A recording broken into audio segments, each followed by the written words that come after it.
Olá, gente. Vamos dar sequência aqui aos nossos estudos de preparação para a terceira prova, que vai ser domingo agora. E hoje a gente vai falar um pouquinho sobre Gil Vicente. Gil Vicente é um dramaturgo português que viveu ali na transição do século XV para o século XVI, ou seja, ali na virada dos anos de 1400 para os anos de 1500. Não se sabe ao certo a data de nascimento dele, a biografia dele é um pouco obscura, a gente não sabe muita coisa a respeito da vida dele, mas é um nome fundamental para a gente entender não só a cultura e a literatura portuguesa, mas até a cultura e a literatura brasileira também. O teatro vicentino, como a gente chama a obra, o teatro de Gil Vicente, o teatro vicentino ele é um ponto fundador, digamos assim, da cultura de língua portuguesa moderna. Gil Vicente ele aproveitou muito das características do teatro medieval e modernizou esse teatro medieval, criando um teatro tipicamente ibérico e moderno. Aqui no Brasil, por exemplo, a influência vicentina é muito grande, especialmente sobre o teatro popular, o teatro nordestino, por exemplo. Ele aproveita muito daquelas estruturas das peças de Gil Vicente. Tem nomes famosos como Mariano Suassuna, por exemplo, que é bastante influenciado pela dramaturgia de Gil Vicente. Então, estudar Gil Vicente é muito importante para a gente entender um pouquinho da nossa história cultural também. Mas como eu estava falando para vocês, Gil Vicente é um autor português que viveu nessa virada do século XV para o século XVI, e suas peças teatrais representam a introdução em Portugal, quer dizer, no teatro de Portugal, das ideias do humanismo europeu. E o que é o humanismo europeu? O humanismo foi um movimento que surgiu no fim da Idade Média, um movimento intelectual e filosófico, que mudou totalmente a face da cultura europeia.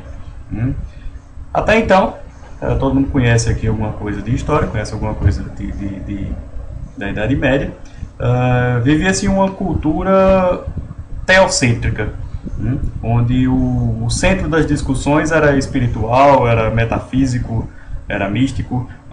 Toda a atividade cultural humana, europeia, era voltada para a ideia de Deus, para as discussões em torno da ideia de Deus. No finzinho da Idade Média, ali no século XIV e XV, começam a surgir vários intelectuais que começam a deslocar essa discussão. Deus começa a sair do centro da discussão e a discussão começa a girar em torno do homem. Ou seja, aquela mudança do teocentrismo, ou seja, do centrismo em torno de Deus, a um antropocentrismo, centrismo em torno do homem. O homem passa a ser o personagem principal das discussões filosóficas e intelectuais e artísticas daquele período, daquele fim da Idade Média e início da Idade Moderna. Esse é um ponto fundamental da cultura ocidental. Nós estamos vivendo até hoje as consequências dessa mudança de paradigma, dessa mudança de pensamento, de um teocentrismo para um antropocentrismo. E o humanismo é esse ponto de mudança. E Gil Vicente representou em Portugal a encarnação dessas ideias humanistas no teatro. A gente, analisando e estudando o teatro de Gil Vicente, a gente já vê ali várias ideias que estavam repercutindo na Europa naquele momento. Por exemplo, a ideia de um reformismo religioso.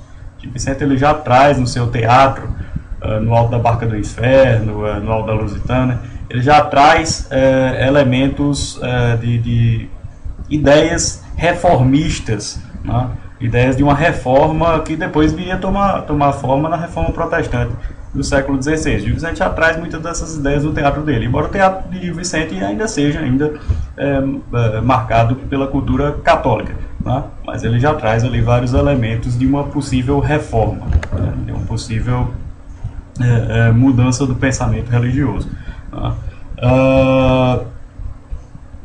Bom, esse é um dos pontos principais do teatro vicentino.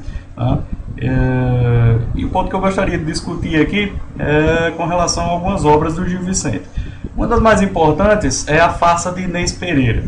Vocês podem ver aí na apostila da professora Salma Ferraz, tá bastante comentado lá na apostila dela.